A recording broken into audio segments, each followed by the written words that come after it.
팔복은 모두가 다 여러분들이 들으셔서 알겠지만 다 역설적입니다. 가난한 자, 애통하는 자, 온유한 자, 줄인 자, 이런 자에게 복이 있다, 이렇게 말씀하십니다. 세상적인 안목으로 보면 이런 자들은 다 불행한 자들에게 속해 있는 그런 사람들입니다. 오늘 살펴볼 8번째 이 복, 의를 위하여 핍박을 받는 자는 그 중에서도 가장 역설적인 복을 말씀하고 있는 것입니다.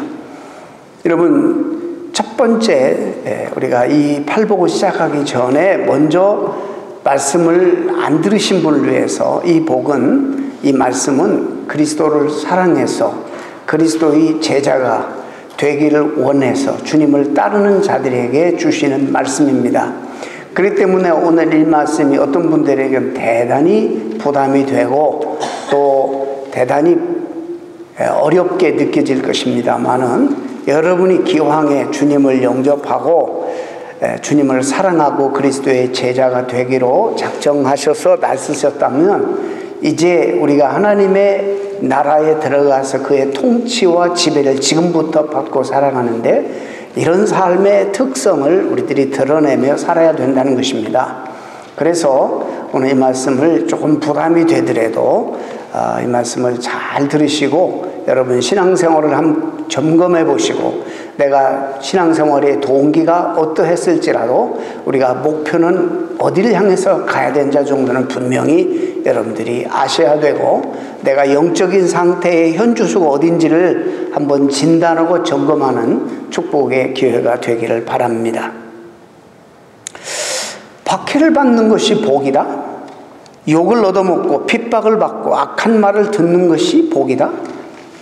아무리 의 때문이라고 하지만 욕먹고 매맞고 채찍당하고 굶주리고 빼앗기고 쫓겨나고 머리 둘 곳이 없이 유리방황하고 이런 것이 어떻게 행복일까? 이것이 어떻게 복일까?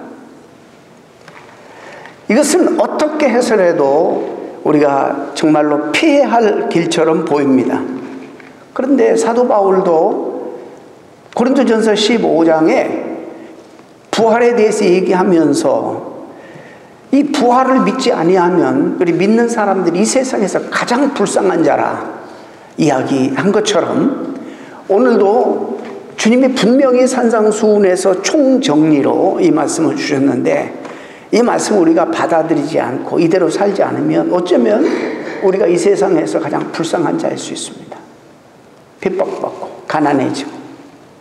저는 이것을 일주일 동안 묵상하고 생각나는 대로 타협에다가 옮기고 또 묵상한 걸 깊이, 그 묵상을 깊이를 넓혀가면서 많은 생각을 하게 되고, 현대 그리스도인들에게 이 말씀이 너무 소중한데 과연 얼마나 많이 이 말씀을 들을까? 이게 참 고민이 한편으로는 됐습니다. 동시에 이 기복신앙, 한국이 폭발적으로 참 성장한 이유는 예수 믿어서 복받고 팔자 고치기 위해서 복받으려고 구름대처럼 사람들이 모여들었는데, 그래도 아직도 저변에는 이 기복신앙의 사상이 한국 성도들에 깔려있는데, 이 기복신앙이 얼마나 비성서적이고 얼마나 위험하고 얼마나 주님이 원하시는 그런 삶에서 거리가 뭔가. 여기 앉아 계신 많은 분들도 말은 그렇게 하지 않지만은 예수님 통해서 신앙생활의 동기가 다 구원도 받고 또 이 세상에서 우리가 성공하고 건강하게 살고 이 세상에서 우리가 형통하게 살기 위해서 예수를 믿게 되었는데, 믿다 보니까 이런 말씀까지 다 있네, 이런 걸로 갈등을 아마 여러분 느끼는 분 계실 것입니다. 의를 위하여 핍박을 받는 것과 먼저 자기 잘못 때문에 핍박을 받는 것에 대해서 여러분 구별을 해야 됩니다. 많은 경우에 우리 주변에 우리의 무지함으로, 우리의 부족함으로, 게으름으로, 안일함으로, 영적 무지로 어려움을 당하고 세상에서 무능하고 잘못된 삐뚤어진 자기 신념과 자기 고집 때문에 어려움을 당하면서 예수님 때문에, 믿음 때문에 어려움을 당한다라고 얘기하는 사람들이 종종 있는데, 그런 얘기가 아닙니다. 이것은 철저하게 여기서 말하는 의를 위하여 핍박을 받는 것은 한마디로 말해서 예수님 믿는 것 때문에, 내가 믿음을 지키는 것 때문에, 하나님을 내가 섬기는 것 때문에 욕을 당하고 중상모략을 당하고 또 재산상으로 손해도 보고 또 수치도 당하고 이런 일을 말하는 것입니다. 이럴 때 주님 말씀하시기를 기뻐하고 즐거워하라. 이게 얼마나 역설입니까? 세상 사람들이 가장 피하고 싶은 그런 삶인데 어쩌면 우리도 신앙생활의 동기가 좀 그런 거 피하고 좀 복 받으려고 신앙생활을 했는데 그때 우리는 이런 것들을 예수님 따르게 되면 네가 복도 받지만은 핍박과 고난도 겸하여 받을 것이다 라고 말씀하신 말씀 우리가 어떻게 해석해야 되는지, 이런 말씀들을 우리는 어떻게 이해하고 따라야 하는지, 이럴 때 우리는 기뻐하고 즐거워하라. 천국이 저희 것이다. 또 하늘에서 상이 크다. 이런 말씀이 있습니다. 천국 얘기하면 너무 관념적이고 상 얘기하면 이것도 상당히 우리에게 관념적으로 느껴져요. 그래서 오늘 그런 부분에 대해서 좀 더 구체적으로 우리가 붙잡을 수 있는 말씀을 여러분들에게 전하려고 합니다. 여러분, 성경에서 말하는 의는 도덕적인 또 율법적인 그리고 윤리적인 의의도 물론 있습니다만은 그러기보다는 성경에서 말하는 의의 가장 중요한 것은 하나님과 그리스도와의 관계성입니다. 관계가 회복되는 것입니다. 우리보다도 훨씬 도덕적으로 훌륭하게 사는 사람이 밖에 많습니다. 윤리적으로 우리보다도 훨씬 훌륭하게 사는 분들이 예수님 상관없이 살아가고 있습니다. 성경에서 말하는 의는 적어도 하나님과의 관계에 있어서, 예수 그리스도와의 관계에 있어서 하나님이 기뻐하시는 관계성으로 이 의를 이해하는 것이 가장 정확한 성경적인 의의 개념입니다. 여러분, 너무나 재밌죠? 오늘 말씀 가운데 분명히 의 때문에 핍박을 받는 것은 이 자체가 우리가 예수 그리스도에게 속해 있기 때문에 그분의 통치를 받고 있다는 증거이므로 너희들이 행복하게 또 즐겁게 생각하라, 이렇게 말씀하고 있습니다. 여러분, 기독교의 목표는 도덕적인 수양이나 경건한 인격을 목적으로 하지 않습니다. 우리의 목적은 물론 구원이 첫째 목적이에요. 구원이 첫째 목적이고 우리 안에 그리스도의 품성을 닮아가고 하나님의 형상이 회복되는 것, 그래서 풍성한 삶을 살게 되는 것이 신앙생활의 목적입니다. 여러분, 팔복도 우리가 어떤 도덕적으로 정말 이상적인 인물이 되는 것을 목적으로 우리에게 인격 수양을 위해서 주신 말씀이 아닙니다. 죄악된 우리 죄인들 안에는 하나님께서 기뻐하시고 원하시는 선함이 없다는 것을 성경이 얘기하고 우리 개인들도 그걸 경험하고 살아갑니다. 여러분, 우리의 의지로는 우리가 선한 존재로, 하나님이 원하시는 선한 존재로 전혀 변화될 수가 없습니다. 소위 세상에 도덕적인 사람들이 우리 주변에 많이 있는데 얼마나 그들이 사실 위선적이고, 우리들도 포함하지만 물론 얼마나 위선적이고 또 자기 외에 다른 사람을 얼마나 쉽게 판단하고 정죄하는지 우리 잘 알고 있습니다. 심지어 교회 다니면서도 이 의를 율법적인 의로만, 그 잣대로만 이해하면 오래 믿을수록 자꾸 남을 정죄합니다. 나처럼 믿지 않는 사람을 못 봐줍니다. 그래서 성경적인 의 개념은 가장 중요한 것은 하나님과 올바른 관계 회복입니다. 예수 그리스도와의 올바른 관계 회복입니다. 여러분, 그러면 여기서 말하는 핍박의 내용이 11절 12절에 나오는데 제가 한번 볼까요? 나를 인하여 욕하고 핍박하고 거짓으로 너희를 거스려 모든 악한 말을 할 때, 자, 이제 우리는 제자의 길을 걸어야 되는 사람들이에요. 이 말씀은 안 믿는 사람에게 주신 말씀이 아니라 제자들에게 주신 말씀이에요. 믿는 자들에게 주신 말씀이에요. 자, 그러니까 제자의 길을 걸으려고 할 때 세상으로부터 결코 환영받지 못할 것을 주님 말씀하신 겁니다. 왜냐하면 우리는 세상이 구하는 것을 구하지 않고 세상의 부귀 영화보다도 부귀 영화가 예수 그리스도에게 있다는 사실을 알고 주님을 구하고, 세상은 힘의 논리로 이 모든 것들이 작동되지만 우리는 사랑과 겸손과 온유와 희생으로 이 세상을 또 이웃을 품는 이런 삶의 원리로 살아가기 때문에 다릅니다. 만약 우리가 세상 사람과 전혀 갈등을 빚지 않고 전혀 충돌 없이 너무나도 화목하게 잘 지내고 살고 있다면 어쩌면 우리가 지금 잘못된 신앙생활, 잘못된 길을 가고 있을 것이 우리가 한번 생각해 봐야 돼요. 그럴 수가 없거든요. 제가 지금 읽고 있는 책이 업사이드 다운 킹덤이라는 책입니다. 뒤바뀌어진 세상. 이거 한국말로 말하면 예수께서 원하시는 하나님 나라의 백성의 삶이 무엇인가를 그런 말씀하는 책입니다. 그럼 우리가 세상과 똑같은 방향으로 함께 가고 그들과 어울려서 그들이 좋아하는 걸 똑같이 함께 좋아하고 이러면 전혀 저항도 갈등도 느끼지 아니하고 세상에 미움을 받을 이유도 없어요. 계속해서 말씀하시기를 나를 인하여 너희를 욕하고 핍박하고 거짓으로 너희를 거스려 모든 악한 말을 할 때에 너희에게 복이 있나니 기뻐하고 즐거워하라 그랬습니다. 주님 때문에 욕을 당하고 주님 때문에 거짓말을 당하고 중상모략을 당할 때 뭐라고? 기뻐하고 즐거워하라. 이 얼마나 역설입니까? 왜? 하늘의 상이 크다. 천국이 너희 것이다. 여기서 말하는 하늘의 상은 그럼 뭘까? 너무 관념적이니까 이걸 좀 설명할게요. 하늘의 상은 뭘까? 여기서 말하는 보상은 인간의 공로로 대응하는 그런 받는 보상이 아닙니다. 하나님의 은혜로만 주어지는 보상을 말합니다. 지금까지 우리가 팔복을 살펴보고 있는데 모든 자질들과 상황들이 하나님의 통치의 결과로 드러나는 것이지 우리의 인간의 노력의 결과가 아니라는 것입니다. 이걸 아셔야 돼요. 죽었다 깨나도 여러분의 힘으로 자연인으로서 이 팔복을 실천할 수 없습니다. 왼밤을 치면 오른밤을 댈 사람 없습니다. 오리를 가자면 심리 갈 사람 없습니다. 이 세상에 겉옷 달라면 속옷까지 벗어줄 사람 없습니다.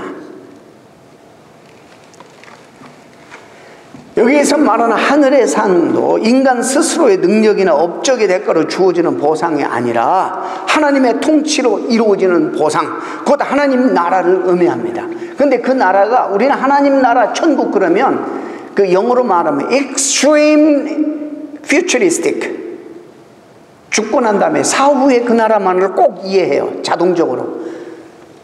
그런 나라도 있지만 지금 이 순간부터 예수 그리스도를 나의 구주와 주님으로 영접하고 그분을 나를 통치하고 다스리고 내 생명을 보존하고 인도하는 왕으로 모시고 살아가는 그 순간부터 그 나라의 통치가 시작되는 거예요. 그렇기 때문에 이것이 물론 사후의 세계도 완벽한 하나님 나라를 이야기하지만 지금 당장 주님과 함께 살아가는 하나님의 임재와 통치와 영광스러운 하나님과의 그런 동행을 의미하는 것입니다. 그 통치로 말미암아 하나님 나라의 은혜와 축복을 이 땅에서 맛보고 누리고 살아가는 것을 말합니다. 누가 봐도 엄청난 슬픔과 절망적인 일을 당해도 오히려 그 속에서 굳굳이 서서 기뻐하고 오히려 건강한 사람을 위로하는 사람들이 주변에 얼마나 많은지 모릅니다. 어떤 일이 어떻게 그게 가능할까? 하나님의 임재가 그들 가운데 있기 때문에. 어떻게 스데반은 돌로 잘못한 것도 없고 예수 믿으라고 설교했는데 돌로 스데반을 칩니다. 근데 스데반은 하나님의 임재를 경험하고 하나님 나라를 보면서 돌을 보지 아니하고 그들을 바라보고 그리고 하나님을 바라보고 그들을 용서하는, 이게 어떻게 가능합니까? 죽었다 깨어나도 불가능한 일입니다. 인간으로서는. 그런데 주님이 통치하고 하나님의 임재가 강력하게 임하고 하나님이 우리와 함께 하시면 이런 삶이 가능하다는 것 성경이 얘기하고 역사가 증언하고 우리들도 경험하고 살아가고 있는 것입니다. 그러면 왜 이 의를, 이 하나님을, 예수님을 핍박하니까 세상은? 자, 요한복음 3장 말씀을 제가 읽어드리겠습니다. 빛이 세상에 왔으되, 예수님의 세상에, 의가 세상에 왔으되 사람들이 자기 행위가 악함으로 빛보다 어두움을 더 사랑하는 것이니라. 악을 행하는 자마다 빛을 미워하여 빛으로 오지 아니하나니 이는 그 행위가 드러날까 함이라. 그 다음에 15장 19절에 보면 너희가 세상에 속했다면 세상이 자기의 것을 사랑할 터이나 너희는 세상에 속한 자가 아니요 도리어 세상에서 나의 택함을 입은 자인고로 세상이 너희를 미워하느니라. 분명하게 그렇게 말씀하고 있어요. 주님도 제자들을 파송하면서 너희가 환난과 핍박, 고난도 겸하여 받게 될 것이다. 분명히 이야기했습니다. 이 요한복음 말씀에 의하면 왜 세상이 의를 핍박하느냐? 왜 그러느냐? 자신의 악함을 드러내기 때문이라는 것이고, 우리가 세상에 그들에게 속하지 아니하고 우리는 그리스도께 하나님께 속해 있기 때문에 핍박한다는 것입니다. 조금 더 자세하게 성경에 좀 전체적인 흐름을 좀 조사해 보면, 인간이 타락한 이후에 사탄에 의해서 유혹을 받아 타락했잖아요. 주님이 즉각적으로 사탄에게 창세기 3장 15절 말씀에 이 말씀이 있습니다. 이것을 우리는 오리지널 복음이라고 그래요. 마치 구약의 요한복음 3장 16절 같은 말씀이에요. 즉각적으로 하나님이 사탄에게 엄한 말씀, 이 말씀하십니다. 내가 너로 여자와 원수가 되게 하고 너의 후손도 여자의 후손과 원수가 되게 하리니. 여자의 후손 누굴까요? 여기서 미리 동정녀로 탄생할, 남자 상관없이 여자를 통해서 탄생할 예수 그리스도를 말해주는 거예요. 여자의 후손과 원수가 되게 하리니 여자의 후손은 내 머리를 상하게 할 것이요 너는 그의 발꿈치를 상하게 할 것이라. 이 사탄은 그래서 역사 이래 그 여자의 후손에 대한 어떻게 하든 이 길을 막아보려고 갖은 노력을 계속적으로 하고 있는 것입니다. 그래서 구약의 의인들이 얼마나 많은 핍박과 어려움을 당했는지 몰라요. 이 여자의 후손의 대를 끊어버리려고, 자, 아벨과 가인이 최초로 하나님 앞에 예배를, 제사를 드렸는데, 아벨이 하나님 앞에 제사 드리고 형이 가인도 제사를 드렸는데, 하나님이 아벨 동생의 제사를 연락하시고 가인의 제사를 연락지 않았어요. 자, 보세요. 아벨은 형에게 아무런 해되는 일을 하지 않았어요. 아무런 해되는 일을 하지 않았어요. 그런데 하나님이 아벨의 제사를 받으시고 가인의 제사를 받지 않았다는 이유. 이게 뭐냐면, 이 영적으로 보면 이 여자의 후손의 대를 이어갈 사람을 하나님이 용납하셨다는 말로 해석한다면, 사탄이 가인을 질투심을 주고 거기에다가 엄청난 시기심을 줘서 가만히 놔둘 수가 없습니다. 어떻게 됐어요? 가인은 동생에게 아무런 해되는 일을 하지 않았는데 시기 질투로 동생을 돌로 쳐 죽입니다. 자기 친동생을. 이상하지 않습니까? 구약의 선지자들, 또 하나님 사랑하는 백성들, 그들이 얼마나 시대적인 정신을 거슬려서 바로 살려고, 의롭게 살려고 노력한 분들입니까? 근데 왜 이렇게 많은 핍박과 어려움을 그들이 받았을까? 사탄은 인류 역사 가운데 여인의 후손이 나오는 것을 적극적으로 막기 위해서 노력했습니다. 이 바로 그 길에 선택받은 하나님의 선지자들과 백성들 한결같이 그 부름 때문에 고난과 핍박을 받았습니다. 하나님의 예언대로 그 여자의 후손이 여자의 몸에, 동정녀의 몸을 통해서 탄생하셨죠. 예수 그리스도 이 땅에 오셨습니다.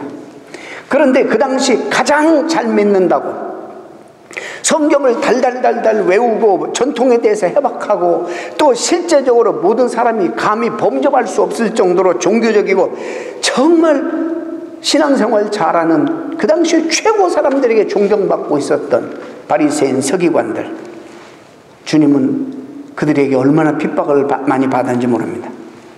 예수님을 통해서 자기들의 죄가, 감춰졌던 불의가 드러났기 때문입니다.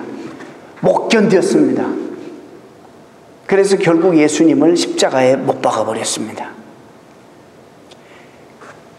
세상이 우리를 미워하는 것이 왜라고요? 우리가 하나님께 속해 있기 때문입니다. 우리가 바로 하나님의 선택된 자녀들이기 때문입니다. 우리가 신앙생활하면서 이 정체성, 이 사실을 늘 우리는 기억하고 해야 됩니다. 여러분 한번 묻습니다. 내가 이따가 또 묻겠습니다만은 지금 당장 예수님 믿는 것 때문에 안 믿었으면 당하지 않아야 될 일. 그런데 예수님 믿는다는 이유 때문에 어떤 손해와 어떤 어려움을 여러분 경험하고 있습니까?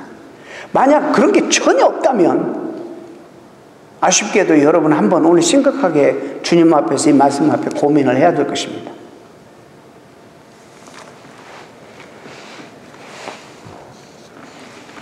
우리가 이 세상에서 의를 위하여 살 때, 곧 주님을 위해서 살 때 반드시 핍박을 그리고 어려움을 겪을 것이라고 성경은 이야기하고 있습니다. 육체적 핍박뿐만 아니라 욕도 얻어먹고 모욕과 악담을 당하기도 합니다. 제가 지금 말씀드리는 것은 우리가 부족해서 우리의 어떤 잘못된 신념과 이기적인 생각 때문에 받는 고난이 아니라 정말 삶이 깨끗해서 삶이 거룩해서 다른 사람들과 삶이 구별되어서 현실 속에 불이익을 당하고 손해를 당하기도 하는 그런 걸 말합니다. 우리가 그럴 때 기쁘게 여기라 이 말은 바로 그런 자의 삶이 바로 지금 이 순간에 그가 하나님의 통치를 받고 있음에 대한 실제적인 증거가 되기 때문입니다. 내가 하나님께 속해 있다는 실제적인 증거가 되기 때문입니다. 기뻐하고 즐거워야 한다는 것입니다. 제가 절대 잘난 척 하려는 건 아니고 얼마 전에 저희 교회 골프대회를 했는데 누가 저한테 귀뜸을 해. 아무도 목사님하고는 같이 안 치려고 합니다. 기분이 처음에는 좀 그랬어요. 그런데 그 이유는 나하고 치면 담배도 못 피고 나하고 치면 잘 안 맞으면 땅을 치면서 욕도 한마디씩 하고 그냥 좀 함부로도 할 텐데 이 참 대단히 조심스러운 사람이에요. 그러니까 나하고는 장로님하고 짝이 돼가지고 치게 되는데 또 챈다가 왔었으면 이제 미국 말하는 챈다고 같이 짝을 주어서 그렇게 하게 했을 것인데 근데 한편으로는 그렇지만 한편으로는 감사한 거예요. 그래 편안하게 치시오. 편안하게 스트레스 안 받고 하고 싶은 대로 치시오. 제가 오랜만에 미국에 오래 있었지 않습니까? 공부하러 벌써 온 지가 37년째인데 전에 와서 공부하고 이제 오래되어서 한국에 한번 갔는데 이번에도 얼마 전에도 어머님 장례식 때문에 한국을 갔었죠. 갔는데 아버님 장례식 때문에 중학교 때 고등학교 때 만난 친구들이 어떻게 주선해서 만나게 되는데 제가 너무 반가워지고 저도 모르게 너무 그냥 기다리다가 사모해가지고 그 자리에 갔는데 3분 만에 제가 빨리 가야겠다 안 되겠다 이런 생각을 했어요. 딱 만나자마자 이야 이 자식 이러는 거예요. 저에게 나는 그 너무나 수십 년 동안 이 자식 이 새끼 이런 소리를 안 듣고 자랐어요.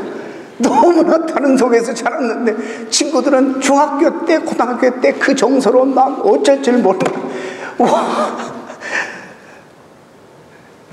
내가 어디에 지금 속했지? 반갑기는 한데 이 문화가 너무 다른 거예요. 아 나는 동창에 있어도 절대 가서는 안 되겠구나. 내가 속해 있는 그 문화나 그 땅이 아니구나. 오랜만에 저는 우리 부모님도 님자나 묻혀도 오목사 이렇게 하고 친구들도 장로님 집사님들은 다 이게 존중하는데 갑자기 신앙 없는 그런 친구들이 이 새끼 저 새끼 이러니까 얼마나 당황이 되겠습니까 여러분. 제가 이 새끼 저 새끼를 내가 들어보진 않았거든요. 수십 년 동안. 와 그래가지고 많이 당황했어요. 아 그분들 뭐라 하는 게 아니라 세상과 적극적으로 소통을 해야 된다고 봅니다. 목적을 가지고 소통을 이루어서 우리 안에 있는 그리스도의 비밀 소망의 비밀을 전해야 되기 때문에 그러나 불편한 건 불편한 거예요. 그래서 3분 정도 되고 난 다음에 빨리 어디서 도망가야 되는데 마침 옆에 있는 우리 잘 친한 친구 집사님이 그냥 어쩔 줄을 나보다도 어쩔 줄을 더 모르고 자리를 피하게 해서 그랬습니다. 장례식을 가도 이게 잘 그 손님들을 대접하고 저녁에는 자야 되는데 한국의 정서는 밤새 술자리를 앉아 있어야 돼. 그래야지 사가지가 있는 자식이요. 영적으로 너무 힘들어요. 너무 힘들어요. 합리적이질 못해. 그래서 이게 너무나 정말 그 그리스도인들이 굉장히 이 정체성 때문에 교회 안에만 있으면 많이 힘들겠구나, 그런 생각을 많이 했습니다. 오늘날에는 초대교회처럼 추방당하고 고문당하고 매맞고 순교당하는 일은 없습니다. 물론 전 세계 곳곳에는 예수 믿는다는 이유로 생명을 위협받고 불이익을 당하는 신앙인들이 아직도 있습니다. 자, 예수님 당시에 최후의 개선장군 옥타비아누스가 이제 승리하고 돌아옵니다. 로마 원로원에서 이제 제1인자로 그들을 인정하고 세웁니다. 그가 BC 이제 29년에 원로원에서 이제 로마의 황제로 등극하면서 자기의 어떤 권한이나 특권 다 내려놓고 공화정을 다시 회복합니다. 그리고 난 다음에 식량난이 어려운 그 백성들에게 궁유를 베풀어서 구유를 하는데 한 30만 명 이상의 대상이 이런 혜택을 받고, 그래서 민중들이 대단히 좋아합니다. 인기를 얻었습니다. 또 많은 그 정책들을 하는데, 특별히 오랫동안 정복과 내전으로 말미암아 지쳐있는 로마 시민에게 안정과 질서를 회복해주고, 그 다음에 시가지를 정비하는 등 살기를 좀 편안하게 해주는 그런 정치, 통치를 하게 됩니다. 이런 통치에 감사하는 로마 시민들은 도시국가 이념과는 너무나도 반대되는, 어울리지 않는 개인 숭배 사상이 싹트기 시작하고, 새 시대의 새로운 우리 통치자로, 그래서 그 시저로 부르고 그를 숭배하기 시작합니다. 그래서 로마 시민이 되는 것은 로마 황제를 시저로 인정하고 선언하고 되는 것입니다. 로마의 시저를 주라, 이렇게 고백하게 되었습니다. 그래서 그들이 물론 팍스 로마나로 힘으로 다스리긴 했지만, 우리가 잘못 생각하면 굉장히 억압적인 힘으로 다스린 것 같지만, 상당히 로마 제국에 들어온 나라들에게 자율성을 주어서 그들의 풍습과 그들의 종교와 그들의 문화를 다 가지고 들어오도록 했습니다. 그러나 로마 제국 안에 들어오려면 로마를 시저라고 인정하는, 이 숭배 사상을 인정하는 일종의 하나의 입단식 같은 것들을 거쳐야 됐습니다. 그래서 여러 외침을 받고 자기적으로 갈등이 있고 이런 나라는 스스로 로마 정부에 들어와서 제국 아래 통치를 받았습니다. 그렇게 하면은 공식적으로 로마 시저를 이제 주라고 고백하는 그 일부터 선언부터 시작되었다고 그럽니다. 근데 여기에 가장 큰 갈등을 느끼는 그룹이 있었는데 바로 기독교인들입니다. 기독교인들은 어떻게 해요? 이 세상에 예수 그리스도만이 주입니다. 사람을 우상화할 수 없고, BC 29년부터 이제 스태츄를 만들어서 그 시저의 동상을 만들고 우상화하기 시작했는데, 그리스도인들은 그 시저에게 주라고 고백할 수가 없습니다. 우리에게는 예수 그리스도만이 주입니다. 이렇게 고백함으로 말미암아 그들은 알았어요. 경제적인 손실이 얼마나 있을지, 재산 몰수당하고 가족과 그 고향에서 쫓김을 받고, 어떨 때는 생명의 위협을 당해가지고 유리방황하고 동굴 속에서, 토굴 속에서, 광야에서 살 수밖에 없는 이들을 향해서 요즘에 저희가 야고보서 강해를 새벽 기도에 하는데, 그 바로 예수님을 주라고 고백하는 그 일 때문에 쫓김받고, 그 다음에 토굴 속에 있고 흩어져 있고 광야에 유리방황하는 흩어져 있는 유대인들에게 참으라, 인내하라, 이렇게 권면하는 글이 야고보서입니다. 여러분, 그들에게 어떻게 보면요, 오늘 우리의 문화로 보면 뭐 어때? 이 문화에서 모두가 다 그러는 건데, 그러니까는 그렇게 하고, 그런 대로 하고도 신앙생활 유지하면 될 터인데, 그들의 순수성, 그것을 용납할 수가 없었습니다.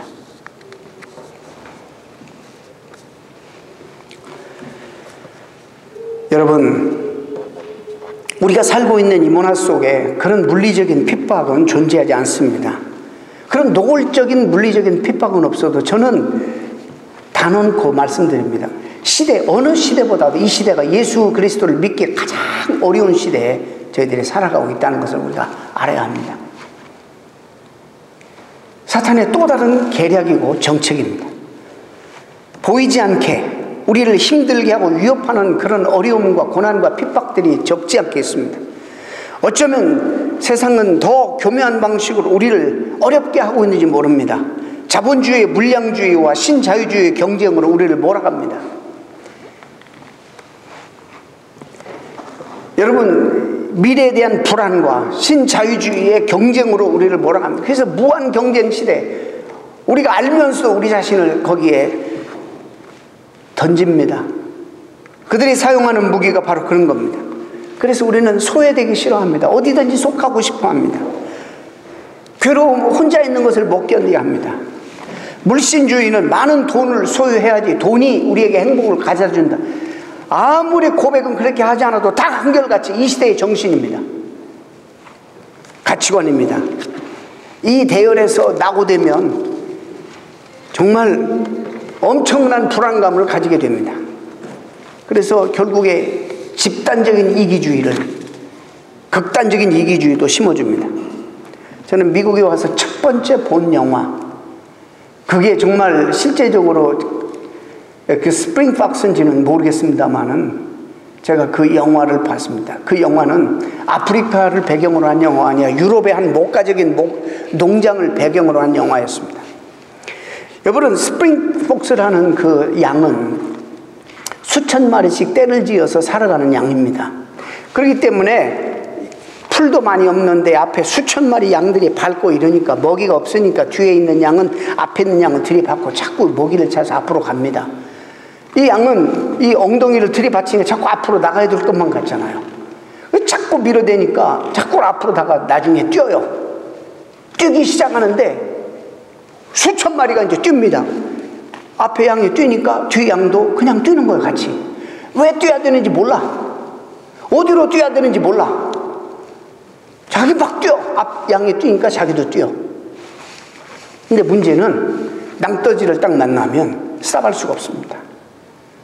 스탑하려고 해도 뒤에서 밀어붙이니까 그냥 떨어져서, 제가 본 영화는 유럽을 배경으로 목가적인 풍경에서 한 영화인데 어떻게 그 영화를 촬영했는지 수천 마리가, 수백 마리가 떨어져서 죽는 그 영화를 찍었습니다. 우리 안에 넣어놨는데 이리떼가 이제 그 우리를 넘어와서 양을 잡아먹으려고 하니까 겁이 난 양들이 그 나무로 쳐놓은 울타리가 얼마나 약합니까? 뚫고 나와서 앞양이 무조건 뛰는 거예요. 그러니까 뒤 양들도 다 뛰어가는 거예요. 어디로 가는지, 왜 뛰는지 뭐 그때는 알겠지. 몇 사람은 알 거예요. 이리에게 공격을 당해서 뛰니까 다 뛰어가서 수천 개를 낭떠러지로 떨어져서 직사하는 이런 모습이 제가 미국에 와서 첫 번째 주말 영화, 공영방송에서 ABC인가에서 했던 영화입니다. 여러분, 왜 뛰는지, 이 방향이 맞는지 생각하지도 않습니다. 무조건 열심히 뛰기만 하는 것이 저는 오늘날 현대인들 우리들의 모습이 아닌가 이렇게 생각해 봅니다. 여러분, 왜 이렇게 열심히 사십니까? 지금 뭐 어디로 가고 계세요? 남들이 하니까 여러분도 그냥 가야 되는 겁니까? 이 세상이 다 그렇게 하니까 남들 다 그러는데 그래서 우리도 그렇게 하는 겁니까? 이것이 정말 책임 있는 그런 지성인들의 대답입니까?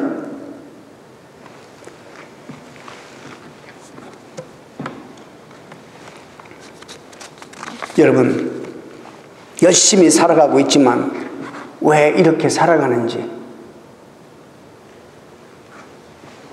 내가 지금 살아가고 있는 방향이 정말 옳은지 생각해 봐야 합니다. 이 말씀을 처음 받은 초기 기독교인들은요, 너무 순수했어요. 그래서 하나님이 뒤에서 천국이 너희 것이다 상을 얘기하지만은 그 상을 바라고 그러지 않았어요. 주님을 너무 사랑했어요. 자기들을 사랑해서 자기 몸을 희생한 주님을 생각할 때마다 정말 주님을 사랑하는 그들은 이 말씀을 따를 수밖에 없었어요.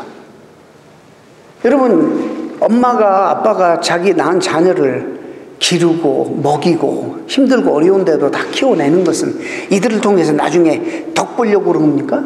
이들을 장성시켜가지고 요즘 자식들 덕 보는 부모가 어디 있어요? 지금 문제가 늙어 꼬부라졌는데 자식들이 부모 덕만 보려고 하는 세상이지. 그러지 않습니까? 왜 근데 그 부모가 자식을 키웁니까? 사랑하기 때문에. 다른 이유가 있어요. 사랑하기 때문에. 우리를 사랑해서 자기 몸을 희생해서 우리를 살려주신 주님, 그 사실 십자가의 은혜를 알고 나니까 우리도 주님을 사랑하게 돼요. 그래서 사랑하기 때문에 일단 보상, 이것은 나중 문제고 지키는 겁니다. 그것이 고난이라 할지라도 핍박이라 할지라도 그 부르심의 가치가 너무 영광스러우니까 기꺼이 그 길을 가는 것입니다. 사도 바울이 로마서를 기록할 당시 로마 그리스도인들은 로마인들에게 부당한 학대를 엄청 받았습니다. 유대인들에게조차 핍박을 당했습니다. 잔인하기로 유명한 네로 황제가 다스렸을 때 문서가 발견된 그리스도인들이 얼마나 무참히 박해당했는지 쿠아바디스라는 영화를 한번 보시기 바랍니다. 실제로 로마의 역사가 타키투스는 이렇게 전해집니다. 네로는 그리스도인들을 죽이기 전에 로마인들을 위한 오락으로 먼저 이용했다.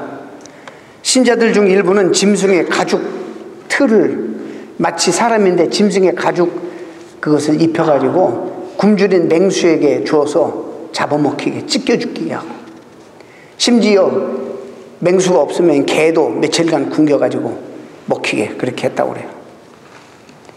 또 다른 자들은 십자가 처형했고, 또 다른 이들은 몸에 불을 붙여서 밤에 등불처럼 그들을 태웠다, 이렇게 기록하고 있습니다. 그때만이 아닙니다. 지금도 시베리아, 북한, 중국에서는 많은 성도들이 어려운 공산주의 박해 속에서 형장 이슬로 사라졌습니다. 시베리아로 끌려갔는데 수년 동안 자기가 얼마든지 신앙을 저버릴 수도 있는데도 그 한마디 예수님을 그분만이 나의 구주라고 끝까지 고백함으로 평생 수용소에서 죽어간 사람이 한둘이 아닙니다. 여러분, 세계 기독교 백과사전의 편집자인 데이빗 버렛에 의하면 매년 30만 명 정도가 의의 때문에 지금도 핍박을 받고 순교당한다고 합니다. 하루에 무려 833명꼴로 순교당하고 있다고 합니다. 초대교회처럼 그런 박해는 사라졌다고 하지만 여전히 순교는 계속되고 있습니다. 그럼 우리에게 이 의미는 도대체 뭔가? 좀 확대해서 의를 위하여 핍박을 받는 것은 예수를 믿는 것 때문에 당하는 경제적인 어려움, 시간적인 손해, 인격적인 불이익이나 손해, 비난과 오해, 이 모든 것들을 다 포함시킬 수 있습니다. 예수 믿는다는 이유로 오른밤을 맞으면 왼밤을 대야 되고, 겉옷을 달라 하면 속옷까지 주어야 하고, 넓은 길을 갈 수 없고 좁은 길로 가야 하고, 높은 곳에 올라가서 자기의 권위나 힘을 자랑할 것이 아니라 낮은 곳으로 겸손히 내려가야 하는 그리스도인의 삶은 이 시대에 핍박이고 고난이고 박해일 수 있습니다. 그런데도 우리가 살면서 아무런 어려움과 아무런 갈등과 그런 걸 손해를 경험하지 못한다면 오늘 이 말씀 앞에서 우리 신앙생활을 한번 되돌아봐야 된다는 것입니다. 이런 자들에게 주님이 상급을 약속합니다. 천국이 그들의 것이라. 하늘에서 너희 상이 큼이라.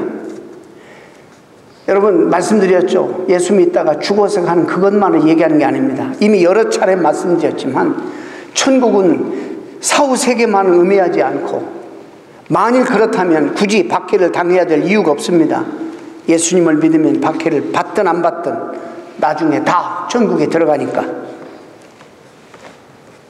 1차적인 천국이나 상급에 대한 1차적인 약속은 지금 현재 주님을 내 개인의 구주와 주님으로 또 왕으로 모시고 살기를 작정하고 시작한 그 순간부터 우리에게 임하는 하나님의 영광스러운 능력의 임재, 내 삶을 간섭하시고 내 삶 속에 오셔서 나를 통치하고 지배하고 인도하고 보호하는 하나님의 영광스러운 임재와 하나님의 동행함, 그 주님이 다스리는 영광스러운 나라가 내 마음에, 내 심령에 임한 것입니다.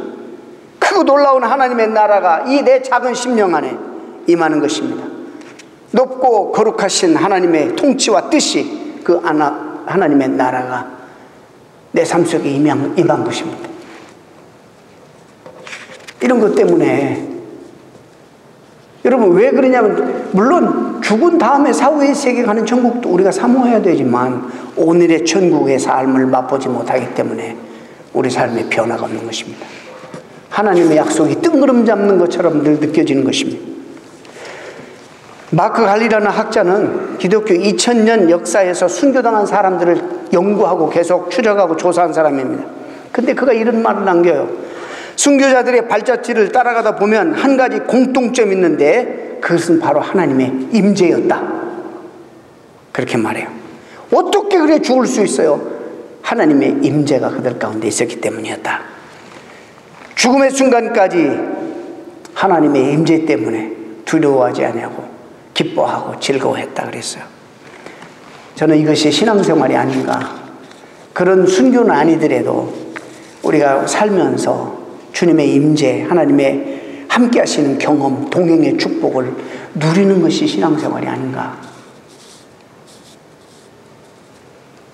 신비롭고 거룩하신 하나님과 만나고 맞닿아서 이게 그분과 함께 동행하고 그분의 지배와 통치와 다스림을 받는 것이, 그 영광과 접촉하는 것이 하나님 나라, 그리고 신앙생활이 아닌가, 이런 생각입니다. 여러분, 하나님을 만나야 우리가 변화될 수 있습니다. 하나님의 손을 잡아야 우리가 엎어지고 넘어진 데서 일어설 수 있습니다. 성경은 우리 스스로 아무것도 할 수 없다고 말합니다. Apart from me, 나를 떠나서는 너희가 아무것도 할 수 없다. 포도나무 비유에서 주님 말씀하시는 말씀입니다. 오늘 현대 그리스도인들 이리 재보고 저리 재보면서 손해볼 것 같으면 전혀 인볼브하지 않고, 내 삶의 시간을 조금이라도 빼앗길 것 같고, 물질이 조금이라도 손해날 것 같고, 어떤 방법은 내 삶에 바드가 될 것 같으면 전혀 재보면서 피해버리고 숨어버리는 현대 그리스도인들, 이들 속에 하나님의 임재가 있겠어요? 이들 속에 하나님의 역사가 어떻게 경험되어지겠습니까? 저는 여러분들에게 말씀드렸습니다. 설교 전에. 받기가 어려운 분도 계실 겁니다. 이 말씀. 그러나 우리가 가야 할 신앙생활의 목표입니다. 의를 위하여 핍박을 받는 자는 복이 있나니 천국이 저희 것임이라. 여러분은 주님 얼만큼 사랑하십니까? 주님을 위해서 여러분 얼마나, 주님 때문에, 주님 믿는 이유 때문에 손해를 보고, 주님 믿는 이유 때문에 시간 빼앗기고, 여러분의 삶에 그래도 조금이라도 지장을 받는 모습이 있었으면 좋겠습니다. 안 믿는 거, 주일날 와서 이 자리에 1시간 앉아있는 거 이외에는 전혀 아무것도 믿는 것이 의미가 없다면 여러분 한번 생각해 봐야 돼요.